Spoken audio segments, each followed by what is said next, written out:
All right, gentlemen, one word reaction to episodes 1 through 3 of Andor. Go. I'll start with you, Sam. Intriguing. All right. Okay. I'll be interested to hear how you go a little bit more into that. What about you, BB Nate? Slow burn. It's technically a word if you hyphenate it. So.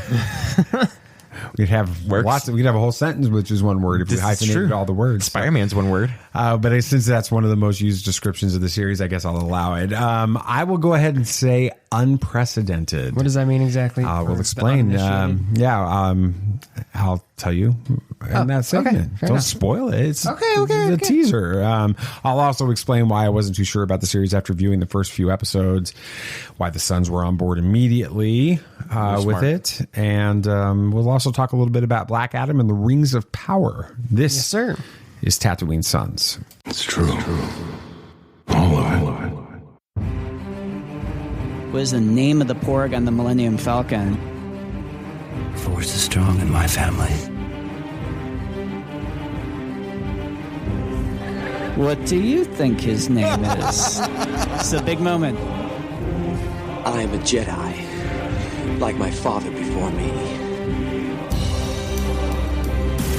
Maybe Turbis? Do or do not. There is no try. Turbis?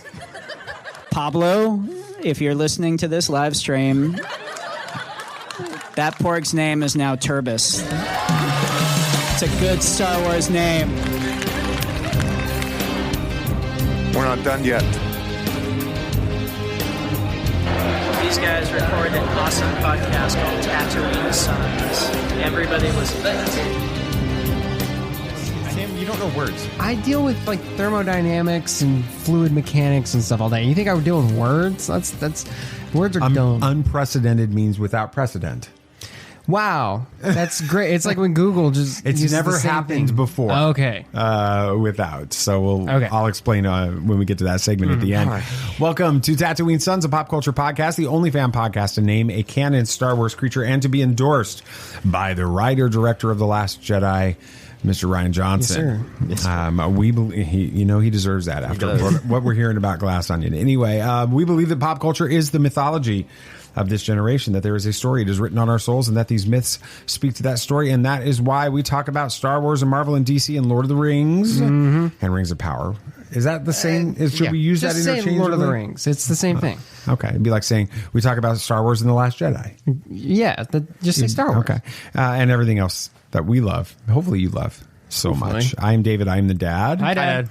Hello, gentlemen. I am honored to be joined every week by my two amazing sons, Shmooly Claus, Samuel the Hutt. What are you talking about? Yeah, well, not only is Rings of Power true to Tolkien's writing and lore, it's expanding on it. It's expanding it. Oh, I can hear the fanboys now. I know. Here we go, BB Nate. Yeah, DC really needs some management. That was like throwing some shade at Warner Brothers. DC drama. All right. Dad, what are you talking about? Like I said, I had my reservations about She-Hulk. Andor. I know, it's great. About She-Hulk.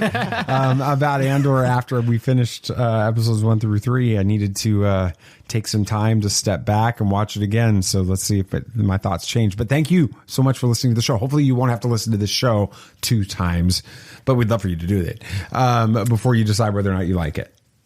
Right?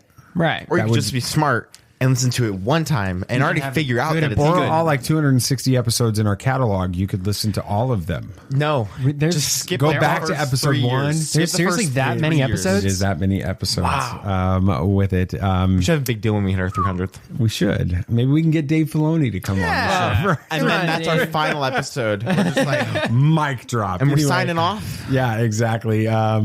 Thank you again for listening to the show. If you aren't following the show on your podcast app, what is wrong with you? Go ahead and do that. Well, I mean, seriously, you're listening, so get that. Then you get updates, and you know when we record. And if you don't get the update, it's because we didn't record. Which happens on occasion. Almost happened this week. Life is busy. Yeah, it's been crazy. We got a new dog. We did. And of course, we had to keep the Star Wars theme going. So his name is Rex. Is it after Rex as in the Star Tours pilot or after Rex as in Captain Rex? Mm-hmm. It could be either. Captain Rex. And since Buster was see, Turbis was named after Buster, Right. But Buster was named after the dog in Toy Story. So we also have Rex from Toy Story, which ties in Exactly. Yep. See? So And Rexy from Jurassic Park. Huh? That's the that's the nickname that everybody's given the giant T-Rex. All right. Jurassic All Park. right. So, it works. why don't we stop talking about what we're talking about and talk about what we're going to talk about? Yeah. That works. Something like that. I think I got it wrong this week. I don't know. Anyway, It was pretty dang close. It was close so- enough. BB Nate, go. All right. Well, it wouldn't be DC without some crazy controversy, but this time it could actually mean something really important. So let's talk about all that. Have you ever danced with the devil in the pale moonlight? Yeah, I can fly.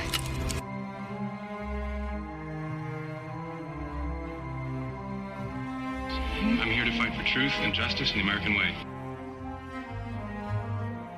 The people in this room, which one is A, wearing a spangly outfit, and B, not of use? There's only one God, man. And I'm pretty sure he doesn't dress like that. That man has no limits. His name is Satan.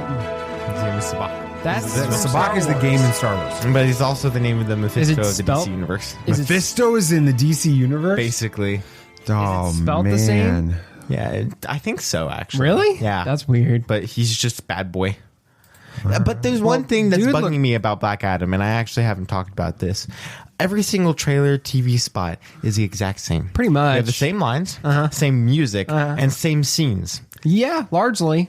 There's a couple little extras in there. They're holding it back. There's for so the much I movie. don't know, so much that doesn't make sense. Like, his story's all off because I don't know. The trailers are giving me mixed signals. Like Sammy pointed out, he's in his slave clothes while he's in the futuristic water tank, but then he's in his Black Adam clothes, which just happened when he says Shazam. But if he says Shazam, he's going to turn into Ash because he's so old, so he doesn't have a mortal form anymore. I'm confused. We'll have to Yeah. wait for the movie. But I am glad they didn't reveal the whole plot. In the They trailer. haven't, that's for sure. All right. Well, why don't we talk about it? Yeah, so earlier this week, Warner Brothers Discovery released a new TV spot for Black Adam that had some shots of past DCEU movies in it, including a shot of Batfleck's Batarang from Batman v Superman, Henry Cavill's Superman with Lois Lane, kind of rubbing the symbol. That came out wrong. That came out really wrong. In Batman v Superman, a lot of Batman v Superman. Wonder Woman from Wonder Woman, Aquaman from Aquaman, and Harley Quinn from Birds of Prey. That's a surprise. That was interesting. That was really Yeah, surprising. that was weird. Do y'all think this means anything, or just shows that this is part of the DCEU? I'll let you go first, Sam, because I have opinions, and I want to hear yours I think you first. do. You always have opinions.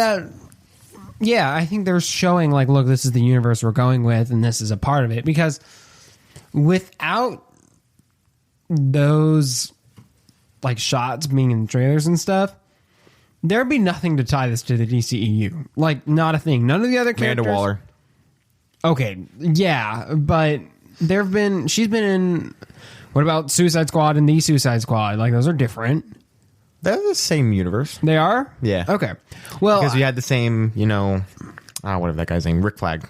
okay. It was the same. Okay. But other than that, there would be nothing tying this to the larger DCU. And even then, that's a pretty like sideways tie-in because you're going to go through that and then into Suicide Squad and then into the DCEU. Like it feels She's like the Nick Fury of the DCEU. Let's just be honest. she's just a bad guy though. No, she's not a bad guy. She is an anti-hero. She ain't great. Anyway, but yes, I think that this is just showing that it's a part of DCU, and I like it. I think it's a smart decision on their part. All right, Dad, what are your opinions? I think that they're fools if they're including all this stuff in the trailers leading into the Black Adam, only to pull the rug out from underneath all of those fans of those series and have it have nothing to do. Yeah. Right.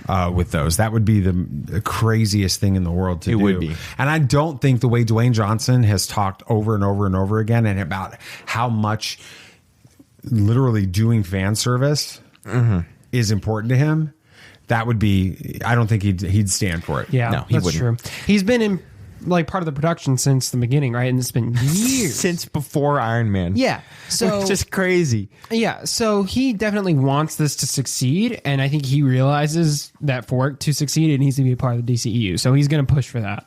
I think so. But here's where controversy comes from. Originally, this TV spot, trailer, whatever you like to call it, was released with some Justice League footage. Explain for those in the back. That's Joss Whedon's Justice League version. The original. The theatrical version. Okay, sorry, you're right. It's not the original. It had that footage in it and not Zack Snyder's. Okay. Instead, it made some fans very confused and frustrated because they had every right to be frustrated. But pretty quickly, after some screenshots were taken, it was taken down and replaced with the version we have today. Justice League version of this trailer was taken down. It was, and it was replaced with the version we have now with a bunch of Zack Snyder stuff in it. Even Dwayne Johnson mentioned it when he reshared the new version of the trailer with the caption corrected. Okay. So you think someone kind of jumped the gun at Warner Brothers? That is... they don't do that. Not like just like on a whim. That's not a fan service thing, right? You don't say, "Oh, well, the fans seem to like Snyder's version a little bit better. Why don't we throw that in the trailer to appeal to the fans?" They didn't have any there's a Snyder serious credit, like business decisions that have to be made with that. That's not a small decision. I think that the corrected thing is the biggest issue. The Right. thing there Right. when Dwayne Johnson retweets it Right. out and says, "No, this is the right version now." That tells me that he was probably pretty frustrated. I mean, about he what shared came the out. original one. Did he? And then he heard everything about it, and he took down his post, and they took it all over, and then he reshared the other one with correct. So I have a feeling, because the way that these things work behind the scenes, my gut is they have some of these things scheduled to tweet out months in advance in some cases. that makes sense. So this could have been scheduled back before they made all these changes that they're getting ready to make. Yeah. And that got... It just was like buffered, or one of those services. Yeah. It was in the and queue. It got up and it went, and he tweeted it out, and nobody realized that it was the wrong one until after everybody lost their minds, and then they deleted it and Some intern corrected is it. fired. Very much so. That was crazy because I saw the trailer first, and I was like, "No way, it's Zack Snyder stuff." I was super excited.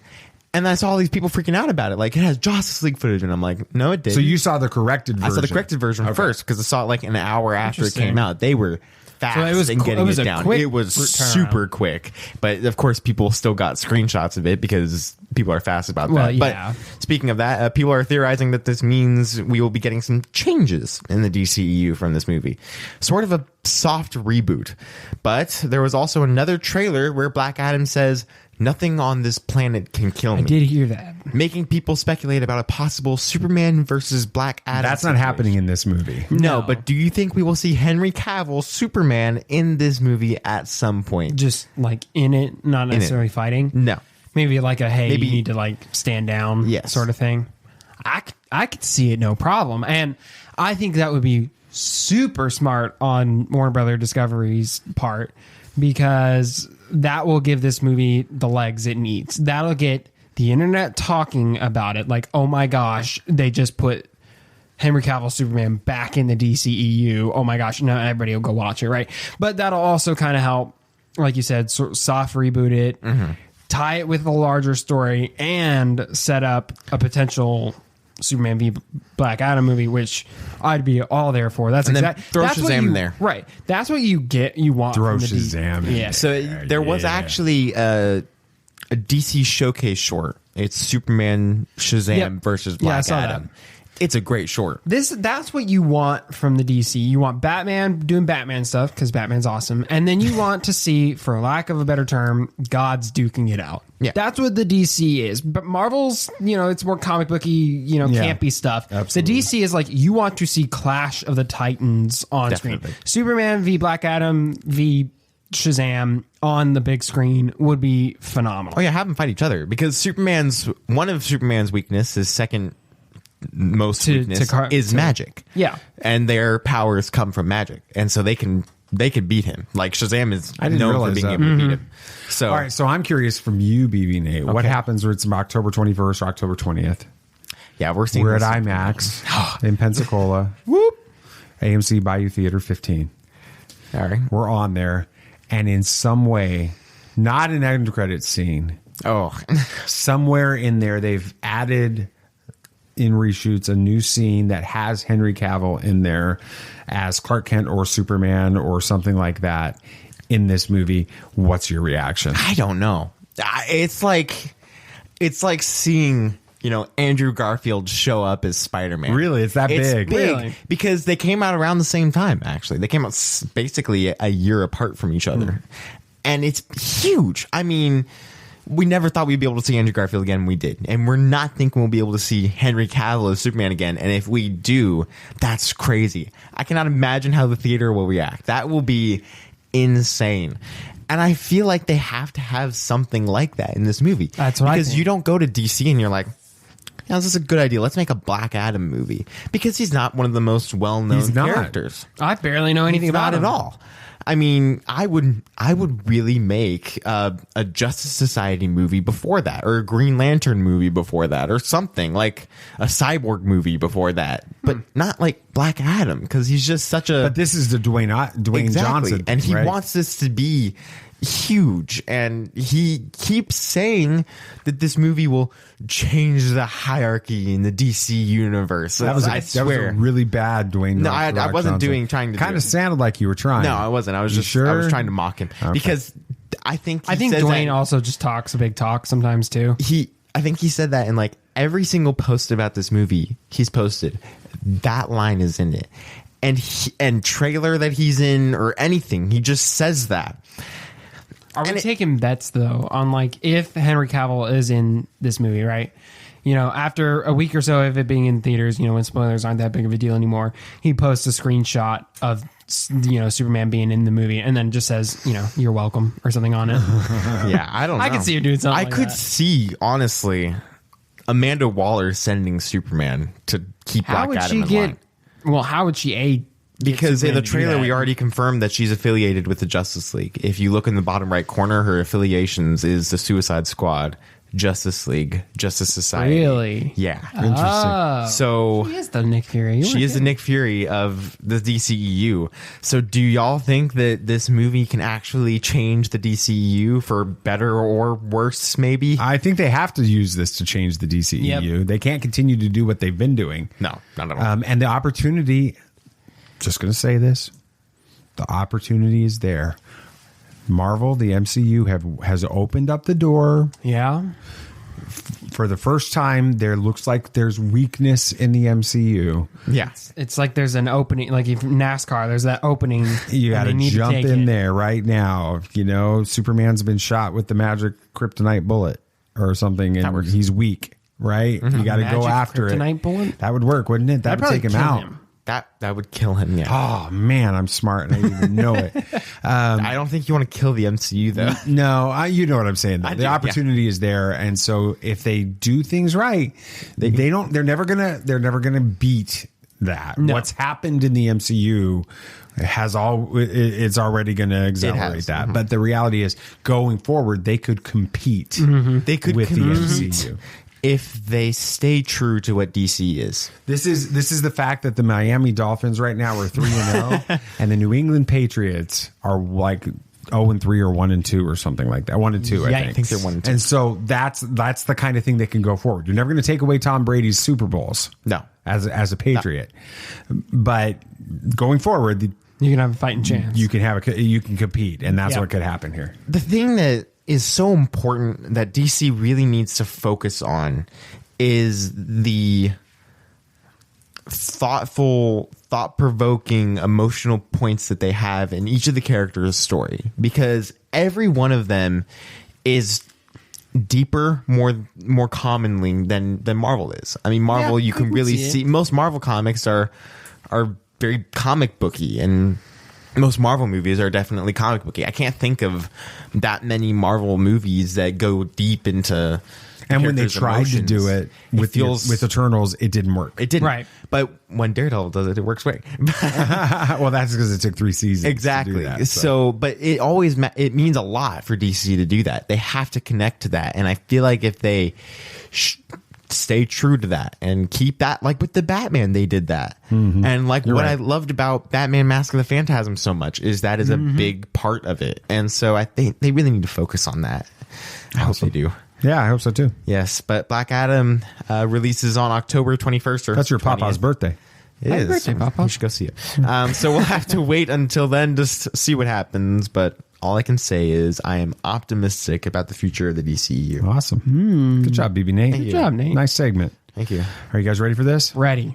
All right. The random article button on Wikipedia.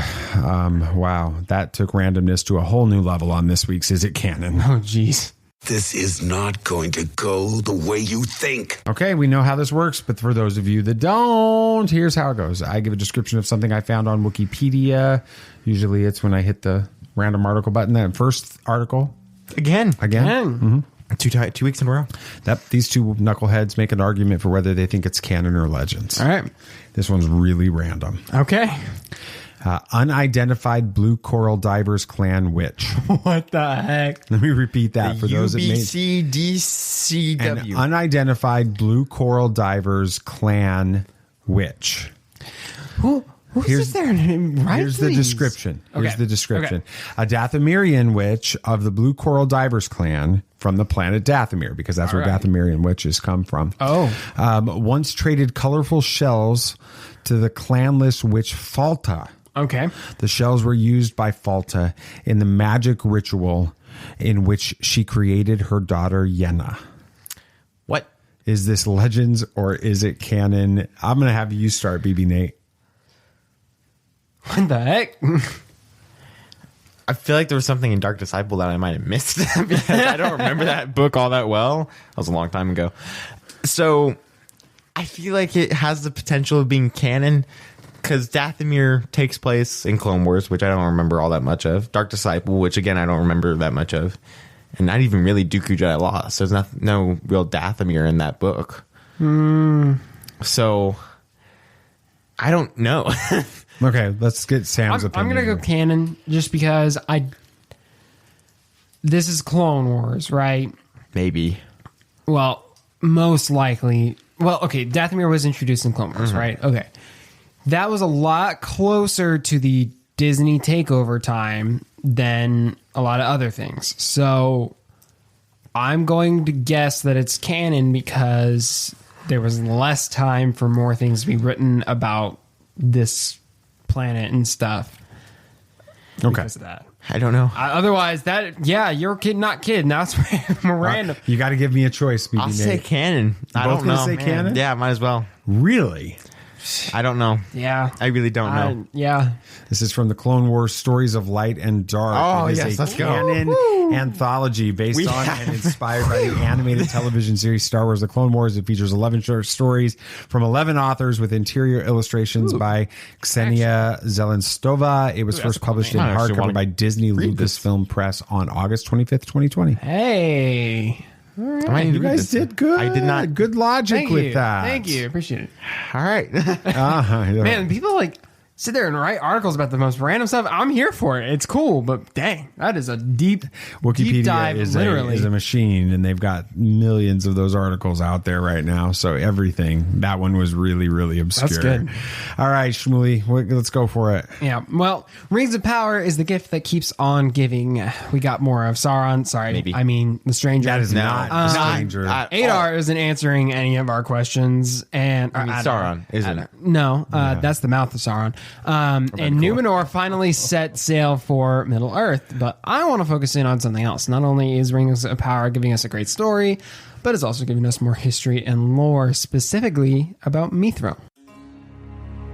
Be on your guard. There are older and fouler things than orcs in the deep places of the world. All right, then, keep your secrets.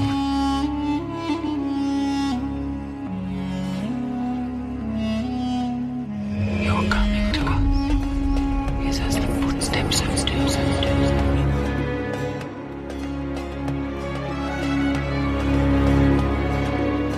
There are many magic rings in this world, Bilbo Baggins, and none of them should be used lightly. I still got this. Facebook knows me too well because I got ads. Facebook knows everybody too well. It's a little scary. Facebook's creepy. I got this ad for they're the map of Middle Earth, right? But they're like high top sneakers.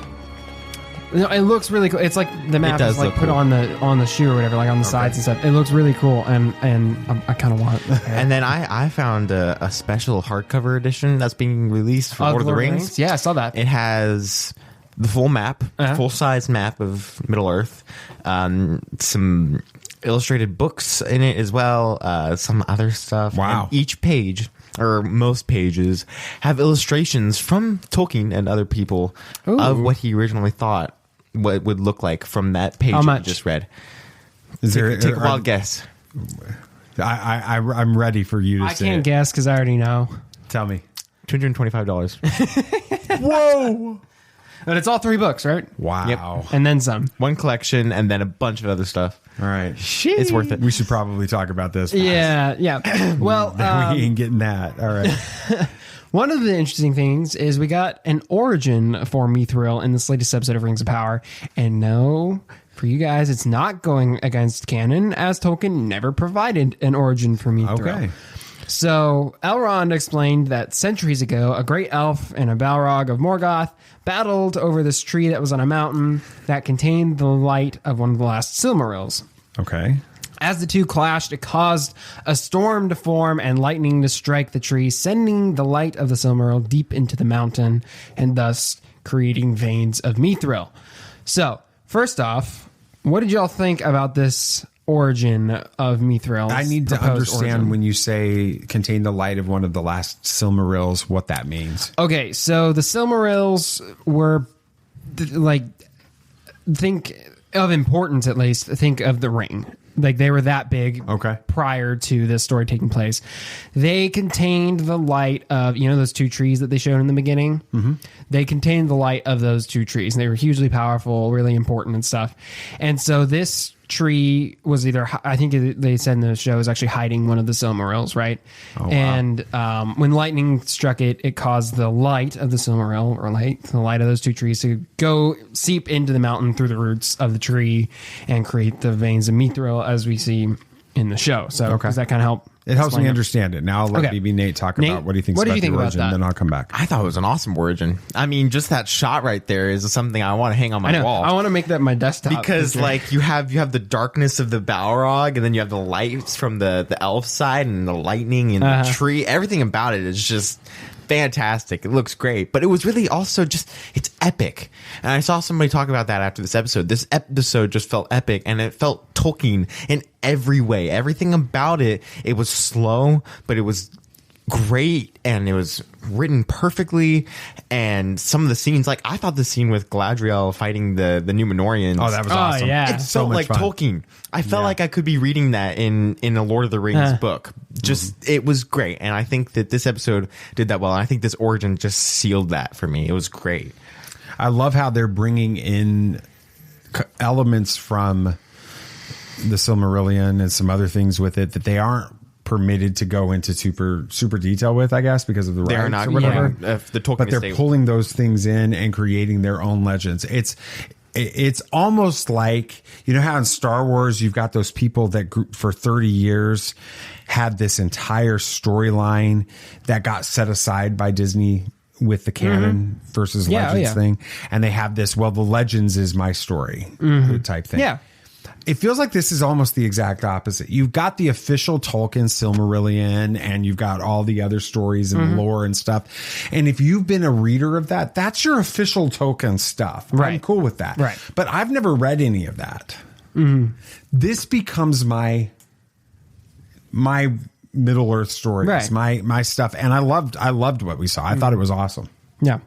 So I guess you kind of answered this in that, but it seems like you're enjoying how Rings of Power is kind of giving us backstory and fleshing out this universe, because we don't have a lot of that prior experience and stuff. And even then, people who have read the books didn't get even this backstory, right? So how are y'all enjoying how Rings of Power is just kind of deepening that? Will that change the way you rewatch the movies and stuff later on? I really love the backstory we're getting. I mean, that's what I expected when it came to the show, that they're planning a 50 hours of content with backstory. And that's what this show is for. It's to tell you the story of the rings and the characters behind them and everything, which is what we're getting. And I really love how they're taking their time with all of the characters to give them stories. I mean, we're having little moments here and there, but with Halbrand, we're getting to know him a little bit more just from that stuff. And I mean, Elrond has been surprisingly... Yeah, explain something to me about Elrond. Okay. I got the impression from this story, especially the conversations that he was having with, is it Celebrimbor? Which one? The Smith? Yes. The Elven Smith? Yes, that's Celebrimbor. How's that pronounced? Celebrimbor. Okay, I got it pretty close. No, yeah, you were right on. I was right on. Okay. I got the impression that his father was human.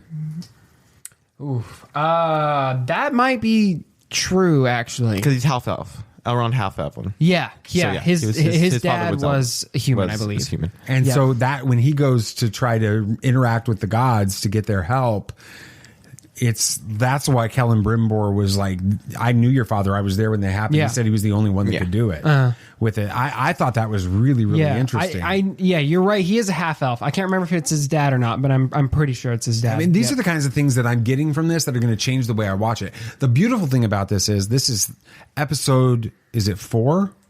I thought this was 5. Or is it 5? I think this is 5. It was 5. You're right.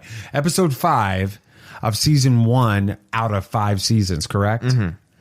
There's going to be a lot of backstory and lore going into Hobbit and going into the Lord of the Rings. And if they could find a way to tie it in there without it contradicting any of that or throwing that off, I think that would be tremendously fun. I just checked, and you're right. His dad is human. So that's probably why he didn't want, his daughter to go with Aragorn.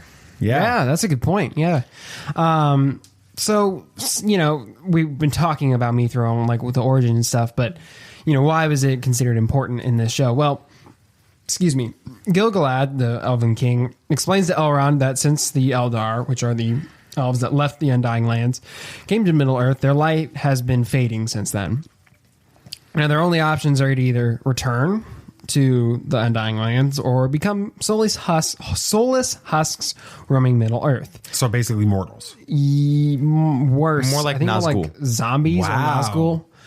Sort of. I'll ask you a question in a minute that might be interesting. But Gil-galad believes that since the Mithril contains the light of the Valar, which is those trees, the Silmaril, stuff like that, that exposure to it would restore their light and stave off this sickness, I guess. Now, maybe this is an obvious question to everybody else, or the answer is obvious, but could this be the real reason Gil-galad enlisted Celebrimbor's help in creating the Forge and why he needed Elrond involved with his connection to the dwarves? Oh, I think that absolutely the whole thing was about that. It's about the Mithril. And I definitely think that the only reason that Elrond is involved in this is because he has a relationship with Durin. And I think that was one of the reasons that Elrond seemed so thrown off by Gil-galad in this. And I'm not a fan of the Gil-galad. No, I don't think we're supposed to be a fan of him. Yeah. So I think, I was led to believe, I think we probably all were, that it was about the rings. I guess we're not getting that for a little while. But now, I was going to ask, could this be how the first orcs were made? And let me explain, because the whole, their light draining and stuff, because it's never been confirmed by Tolkien one way or another on the origin of the orcs, but the widely accepted explanation is that Morgoth took some elves, corrupted them, drained them of their light, and twisted them to become the orcs. So could this be kind of how the first orcs are made? Is this how they're going to canonize in a way that is where the orcs come from, and that would explain why they hate sunlight and things like that? Nate, what are your thoughts on that? That's an interesting theory. I haven't heard of it. I never really thought of how the orcs were first made. I never considered it or just thought it was important. But I don't know. I think that seeing the whole idea with the Mithril and Gil-galad being so terrified of his own mortality, it shows how, I guess, privileged the elves are. They don't consider death. And so they're terrified by the first sign of the possibility of death. And so them being orcs is possible. I'm not 100% sure. But hey, I think love this idea. I know. I think it'd be great. I'd love to see Gil-galad becoming an orc, honestly. Oh, and Elrond having to deal with turning that. dark. That'd be dark. Well, I think That would turn Elrond into who we see in Lord of the Rings and The Hobbit. This kind of, he's the pessimistic. ruler. Yeah, and he's dark. He's dark. He is very pessimistic. Just everything is, like he's super careful. Everything is down to the T. Yeah. And all that stuff. Dad? I love the idea that this could be where they go with this. Of course, it's never been confirmed. And Not confirmed one way or another. Yeah. But it would be a really cool way of creating an origin. It helps explain, to some extent, even the anatomy of the orcs, because they have the pointy ears and all of that. It feels to me like this could be somebody's headcanon. That's one of the writers, and they came up and they started sticking it in. But if they make it work, I think it would be a really cool story. I mean, it's not going against anything that's been set up beforehand. In fact, it would really more just expound on it and confirm it. So I like that idea. But eventually Elrond is faced with deciding between keeping his oath to Durin or dooming his people to annihilation. Ultimately, Elrond does keep his word, and he remains loyal to his friend. And fortunately, Durin agrees to help, but, after a fair bit of gloom, of course, because he's a dwarf. But what were you thinking, Dad, when there was that scene when Elrond ultimately decided with his friend? He was talking to Gil-galad next to the tree. He's like, "No, I can't break my oath." I know Nate and I were actually cheering for Elrond at that moment. We were rooting him on. So, what were your thoughts when that scene happened? Yeah, well, it's just so there's context for that question. We didn't get to watch it together this time because of getting a puppy and then me being traveling all weekend. So I was watching this in the Atlanta Hartsfield Airport on my laptop yesterday afternoon or evening. I thought I got the impression for just a few minutes that Elrond was considering Gil-galad's request, like he was seriously taking it, like he was going to do this. And then I was like, this is bad if he does, because then he's, this doesn't make any sense with the relationship that he has with Durin, and it doesn't make Elrond a sympathetic hero. It makes him a hero you feel is sort of sullied in his character and things like that. So I love the fact that he came back, and his friendship with Durin and his word being his bond was critical. That is such an important element of a story like this. You've got to have characters that can stand by their words. So I loved this scene. Also loved the whole table stuff. That was great. That was hilarious. That was awesome. That just showed how great Durin is. But I also love. I see all these people saying, I don't know how to feel about Elrond. I don't know about his character. I mean, I don't know about the actor they chose for him. I feel like it feels a little off. Crazy. I'm sitting here. Elrond's my second favorite character under Durin right now. Really? I love Elrond. Every scene he's in, I'm always looking forward to the scenes that he is in, because he always has such these meaningful conversations. Yeah.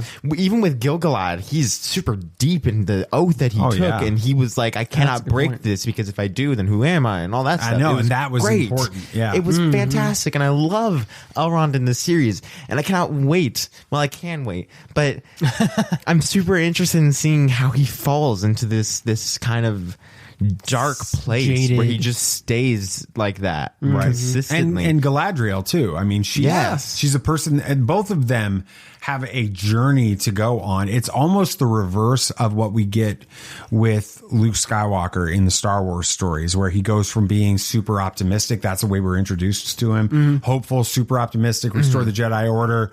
My father will come back to the light. Yeah.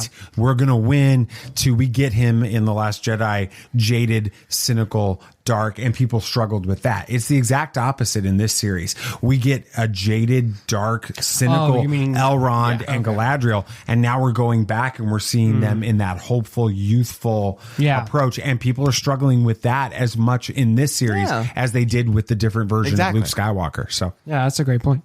Now, I thought, y'all might have thought this too, that this kind of would have been the event that caused the fissure between the elves and the dwarves, because there's obviously some tension later on in the story. I thought that Elrond breaking that promise would be it, but if that isn't it, then what could it be? Because we've kind of dodged that bullet a few times already in this series. I'm still a firm believer in the dwarves helping creating the rings can become a problem for both of them to be blamed. Later in the series moment. And the elves not taking blame and putting it on the dwarves, and then them all just kind of hiding away in the mountains and all that. I think it's going to be super sad when that happens. Yeah. But I don't trust Gilgalad. I don't. And so I think that that's a big part of what we're going to see. I don't know how whether or not Durin and Elrond, their relationship is fractured. We're going to see the fracturing of the relationship between the elves and the dwarves even further. And so I think that that's what it could end up being. It seems the most likely to me. Yeah. So. Yeah. Well, I love how this show is fleshing out the backstory and lore behind one of the greatest stories of all time. So we can enjoy it even more. Rings of Power has been fantastic so far, and I really can't wait. I mean, like Nathan said, I can't wait to see what comes next. Awesome. Good job. It was a good conversation. I enjoyed talking about that. That was awesome. And I'm glad we got to talk about Lord of the Rings, Rings of Power specifically within Lord of the Rings. Yes. The umbrella. Because we hadn't had a chance to do that. No. So that was fun. It's good. All right. What you just heard on the show is like every moment that we're together. Yeah. Off recording. That's basically our lives. Basically. Yeah. So that's why we started this show. Anyway. All right. Let's talk about some movie stuff. Some maybe smiling, but it isn't those counting the box office take. We'll discuss all what that means next on Movie Moments. At last we will reveal ourselves to the Jedi. At last we will have revenge. All right. Smile. I don't think many people are going to be smiling watching this movie. But Smile is releasing this week. It's about the description. After witnessing a bizarre, traumatic incident involving a patient, Dr. Rose Cotter starts experiencing frightening occurrences that she cannot explain. Rose must confront her troubling past in order to survive and escape her horrifying new reality. We were just talking about the MLB marketing campaign where they had people placed in the stands this last weekend with those smiles sitting there and people like waving their hands in front of their faces and nobody's budging and moving. It's and great. It is creepy just seeing that. It's almost enough to get me interested. Just the fact that they're willing to go that far to promote it. The director is Parker Finn. The cast is Sosie Bacon, Jesse T. Usher, and Kyle Gallner. The studio is Paramount. It is rated R for strong violent content and grisly images and language. Going yes or no? No. That's not our thing. We're not going to do it. It's horrible. This next one. Did you see the trailer for that yet? I did. What'd you think about that? What movie? Knock at the Cabin. Okay. A new M. Night Shyamalan movie. Normally that makes me excited because he's a genius. I mean, we can't deny. But genius sometimes turns to crazy. It does. Mad and it scientist. feels like after what let's see. When did this start? I feel like after Glass is kind of when he started going downhill. Okay. I thought you liked his last one that he did. Old? It was okay. I enjoyed it watching it in theaters. Okay. And then I decided, let me watch it at home again and see if it's the same thing. Not nearly as good. I don't. He's gone off the deep end, I think. I think he's just started, it sucks. But hey, we have other movies we can watch. But for box office results, Don't Worry, Darling, 19 million. It's in the 30s on Rotten Tomatoes and the ratings and stuff. It's bad. The Woman King, Sam and I can vouch. You guys saw it this weekend. Really good movie. It was actually pretty good. What'd you guys think? I mean, we were interested from the start, but it exceeded both of our expectations. Yeah, I remember like the credits started rolling and I looked at Sam and was like, that was great. Yeah, it was really good. Awesome. We were just shocked. It came in with 11 million domestic in its second weekend, which is that's not horrible impressive. For that kind of movie. And Avatar, first re-release weekend only in 3D, which I'm surprised it pulled in 10 million domestic for just being in 3D. Okay. That is surprising. Because you didn't that kind of give medical problems the first time it came out in 3D? People had like seizures and so that was an interesting marketing choice. decision. Well, I think 3D technology's gotten better since then. I think so as well. And they also changed the dynamic range it's in 4K now, so that might have helped a little bit too. Smooth things out. But we got to see that too. And we got to see how they run at some point. We want to see those if we have time to go to movies. We'll try to do that. Yeah. Good segment. Can we talk about some Star Wars let's go. now? Since this, originally started as a Star Wars it podcast. did? I don't know why you moved the Star Wars stuff to the end. I did because that's what, save the best for last. And you're so humble about it, too. I'm just talking about me. I'm talking about the content. Oh, okay. All right. Andor, when we first finished our initial viewing of episodes 1 through 3 last Wednesday, Shmuley and Nate, Samuel Hutton, BB Nate. They were already sold. They loved it. They thought it was awesome. Yep. Oh yeah, loved it. I wasn't. I kept myself. You were tired. I was tired, but I kept it cut to myself. I didn't go venting all over social media about it like other people sometimes do. I let myself process. So let's discuss why I felt this way, along with whether or not a rewatch of these first episodes changed anything for me. Wokey religions and ancient weapons are no match for a good blaster at your side, kid.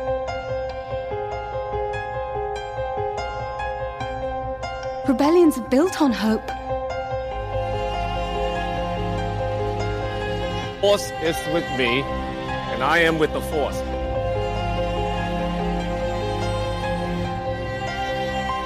If you live long enough, you see the same eyes in different people.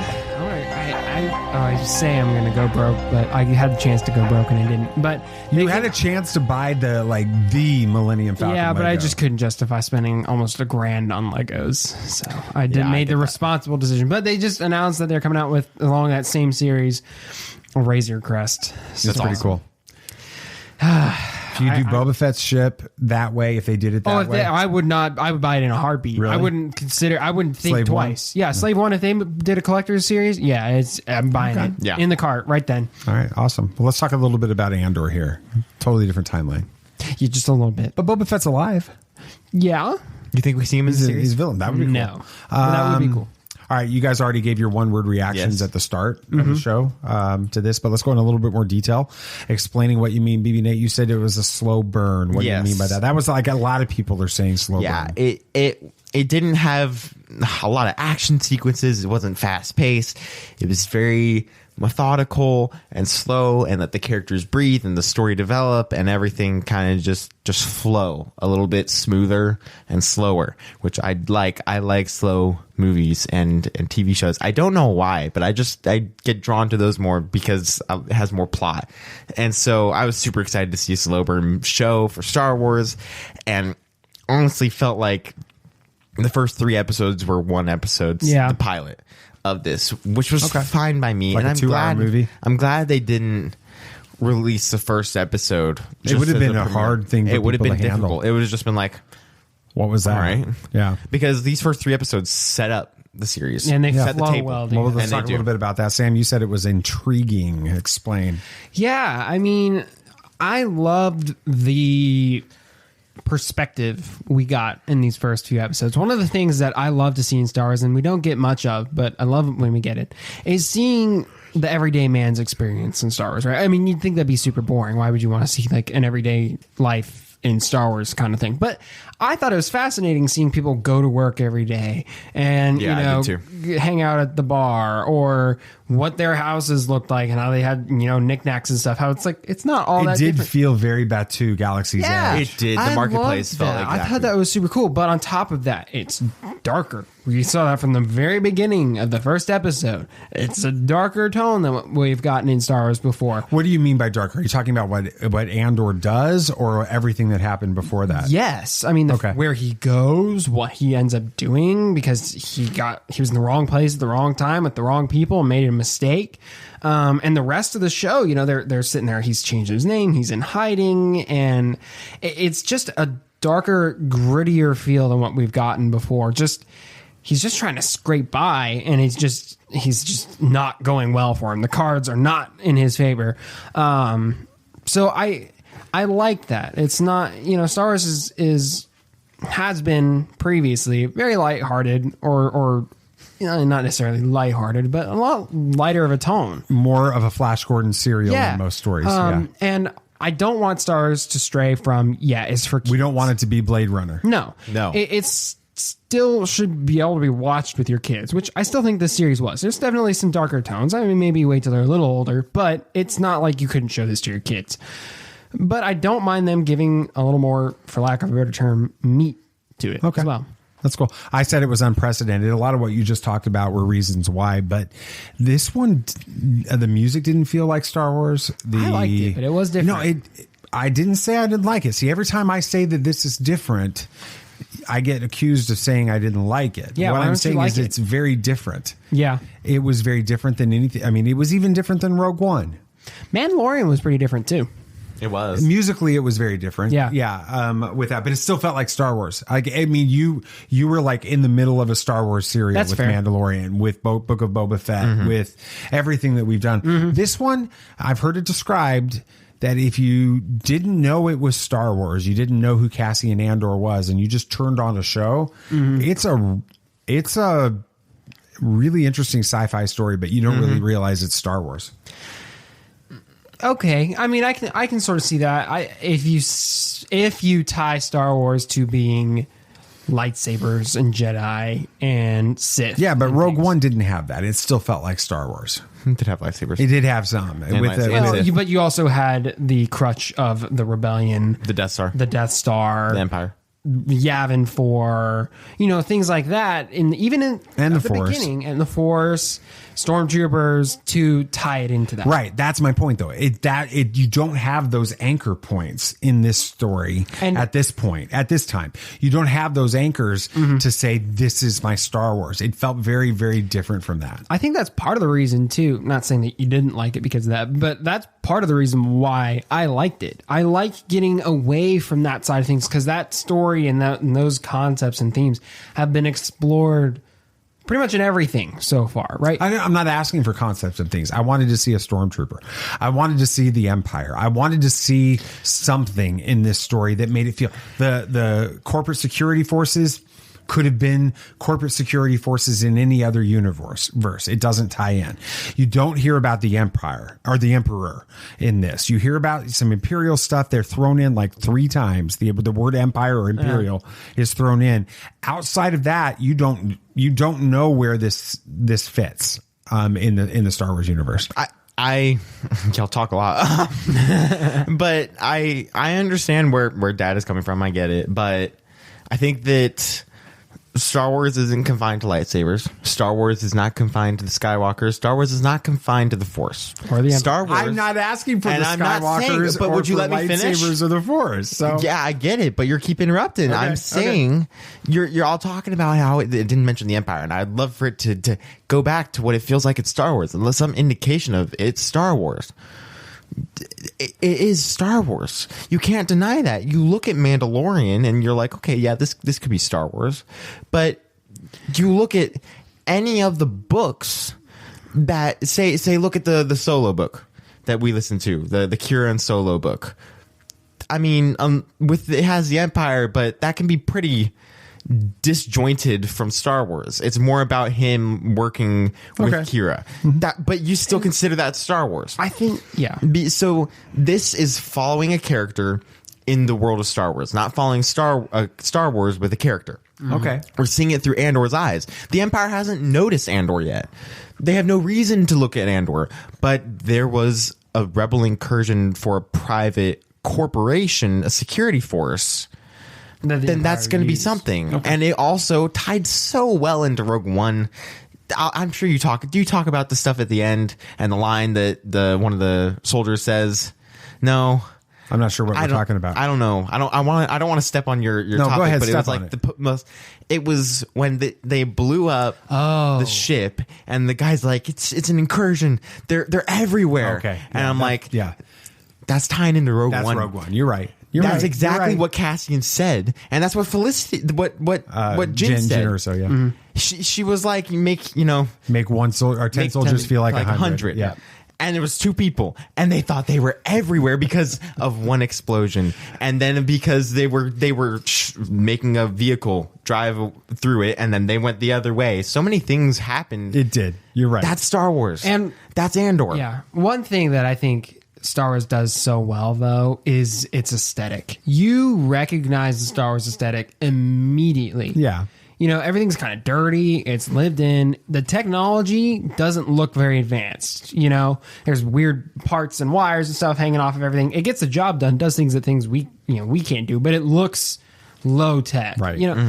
And they matched that aesthetic very well in this series as well, which I give the writers. Well, let's talk a little bit about some specific things within it. We could do this probably for 2 hours talking about this, but a few points that I want to have conversation about. There are 2 different plot lines going on in these first 3 episodes. The first one is where we kind of expected we would see this with Cassian getting into trouble that led him to Luthen Rail with this. But then the other one is a series of flashbacks where we see a band of kids working together to survive on Kenari. And now in this, Cassian is much older than 6 years old in these flashbacks. So it seems whatever happened that he references in Rogue One about I've been in this fight since I was 6 years old, that's already happened. And I think it's what led to these kids living on their own. Because did you guys take on the idea that there isn't a single adult living with them? What if, I don't know if you asked this question, but like, what if their parents were the adults working in the mine and they all died? Yeah, I think there's something like that. I mean, the official story about Kenari is that it's forbidden due to a mining disaster, which, again, you talk about the ending of the first arc, the season, episode 3, and tying into Rogue One. This is the same way Jedha is misclassified after the Death Star destroys it. It's like an accident, right? So this could be an indication of something a little bit more sinister on that. Nate, do you think that we learn more about what happened on Kenari throughout the series? I think so. What was Cassian's mom's name? In this one? Yes. Marva, yes. I feel like she knows more about Kenari than she's letting on. I think she knows what happened there that she has not told Cassian to, I don't know, spare him some pain or something, but there's something more there that she knows. And it wouldn't surprise me if at some point she does tell him what happened, or he finds out trying to look for his sister. That would be, I think we definitely learn more about, because they don't just have that there. There's something more to it. All right. Sam, he was just bringing up her sister. The entire series begins with Cassian looking for her. Her name's Carrie. Things go very south very quickly at that point. And it feels like that quest is pushed aside in the story here. At this point, could we see that come back soon? I think we have to. I think Cassian's going to go along with Luthen for a bit to kind of get back up on his feet. But once Cassian is like, all right, I think the heat's kind of died off. I'm in a place where I can do my own thing now. I got to go look for my sister again. I think that's what's going to happen. But then Luthen's going to be like, look, you've got a bigger fight right now with the rebellion, because that's ultimately what Luthen's going to try and get Cassian to jump in on. He's going to be like, look, you've got a bigger fight to deal with right now. Why don't you focus on that? And it's going to be this decision he has to make. It would be terrible if she became like a stormtrooper or a general in the Empire or something. Jeez, that would be... Nate's going real dark. But that kind of happens all over Star Wars. It does. So. But when Luthen starts trying to recruit Cassian, he references the death of his father, Clem Andor, played by Gary Beadle. We only see Clem very briefly as his with his wife and Cassian's adopted mother, Marva. Rescue Cassian from Kenari on that. So he had sort of is like an adopted father, is who Clem is in this. Luthen says they hung Clem in the town square. On Ferrix. Sam, do you get the feeling that the Andors, meaning Marva and Clem and of course Cassian, are more focused on fighting the Empire or looking out for themselves? Yeah, I get more the vibe that they just kind of want to lay low and just live their lives.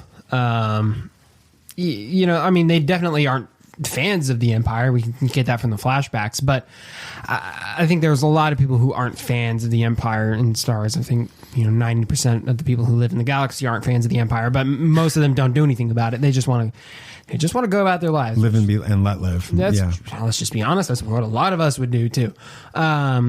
So I think they're just more focused on getting through the day without ruffling any feathers. Okay, BB Nate, why do you think Luthen is so committed to recruiting Cassian to his cause? I wouldn't be surprised if Luthen knew Clem in a past life or something. It wouldn't surprise me, because he knew Cassian so well. And that's not something you just look up on a file. There was personal connections there, or something that happened between them, or maybe he knows Marva or something. There's just, I don't know. It just felt off. Something about it felt just like it mattered. I don't think that what was her name? Bix? Yes. Yeah. I don't know if she would have said who he was buying from in her message. Why would she? You're buying from Cassian Andor, and then let me look. Well, no, up but then file. it's set up throughout the entire episode, all 3 episodes, that Luthen that Luthen has been wanting to connect with Cassian. Exactly. Okay. So there's something there that he knows, and he jumped on the opportunity to buy this object. So I'm super interested in seeing where that goes and how he knows, but I'm sure he knew Marva or maybe Clem. Okay.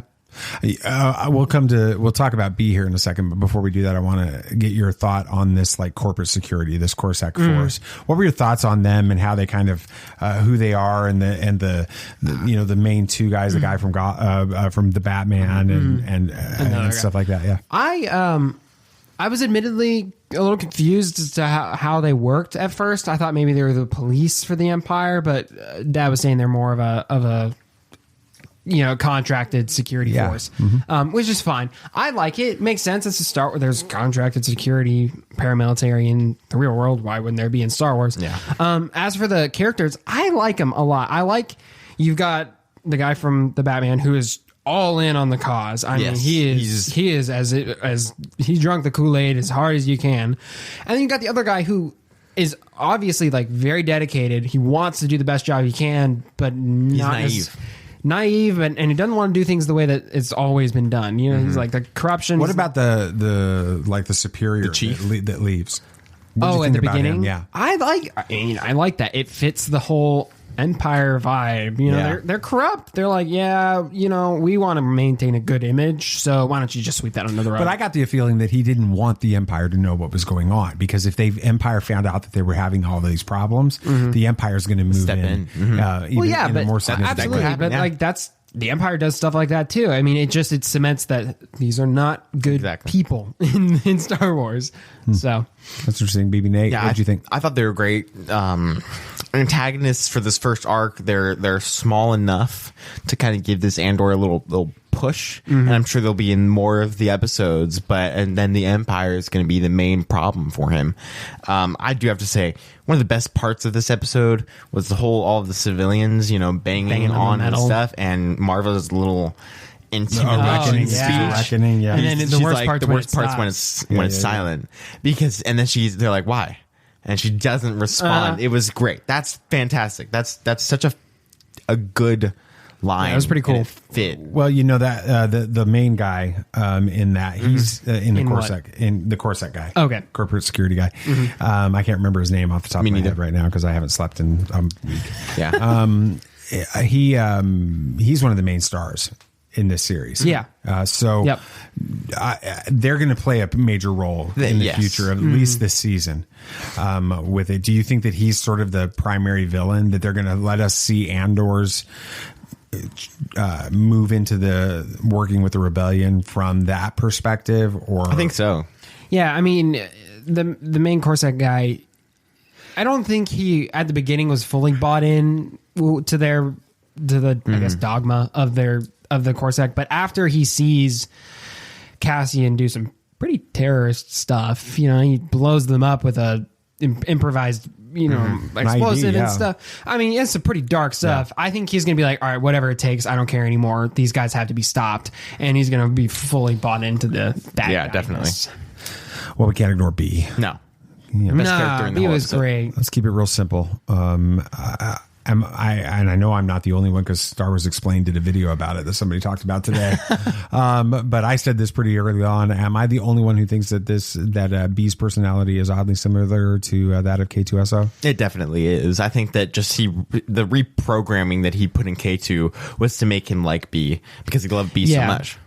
I don't think it's B plugged into K2SO, but it's like a more confident, Strangely, cocky B, basically. Yeah. It'll be interesting to see how that plays out. All right. Well, there was one other thing, a couple other things, but one primarily that was pretty new precedent set in Star Wars. So let's talk about that for the dad moment. I am your father. George Lucas has been on record for more than 4 decades now, stating that Star Wars is for 12-year-olds. That Andor took one giant leap for Star Wars kind away from this in the second episode of Andor, third episode, I guess it was the last episode of Andor. Star Wars has always kind of had its own vocabulary, especially when it comes to cursing. We joked about that on this show lots of different times. Kind of had some fun interactions with Pablo Hidalgo when he was able to actually interact on Star Wars more consistently with this, answer questions and that kind of thing. But that changed when one of the corporate security officers uttered Star Wars' first real world profanity in this episode. And I was having dinner with a friend Saturday evening discussing this. He remarked that this isn't that big of a deal if it fits in the context of what's happening with this. And I assured him, he hadn't seen this yet with this, but I assured him that it does. It fits within the context of what's happening in that moment with this.